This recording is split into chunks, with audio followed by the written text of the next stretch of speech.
احمد طفل عنده 8 سنين، جالي من الغربيه من اسبوعين تقريبا. احمد بيشتكي ان عنده كحه ليليه طول الليل، بقالها تقريبا 4 أو 5 شهور مش بتقطع عنده خالص. كشف طبعا عند اكتر من دكتور، وكل دكتور بعلاج شكل، جلسات استنشاق، علاجات للحساسيه، وادويه مختلفه للكحه، بدون اي استجابه لحالته. دايما كحه بالليل بتصحيه على شرقه، وممكن في بعض الاوقات يرجع. بالنسبة للكحة الليلية يا جماعة اللي بتبقى مستمرة لفترات طويلة، لها أسباب كتيرة. خلاص، أهم الأسباب واللي بتكون خفية على بعض الأطباء أو بعض الزملاء ارتجاع المريء.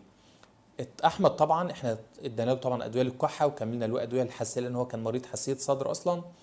وركزنا في العلاج على علاج ارتجاع المريء. ارتجاع المريء، الحمض بتاع المعدة بيرجع بالليل على صدر الطفل على المريء، فيبدأ يزود الكحة ويزود الحساسية عند الطفل ده. مع إعطاء أدوية الارتجاع بدأ يحصل دراماتيك ريسبونس، أو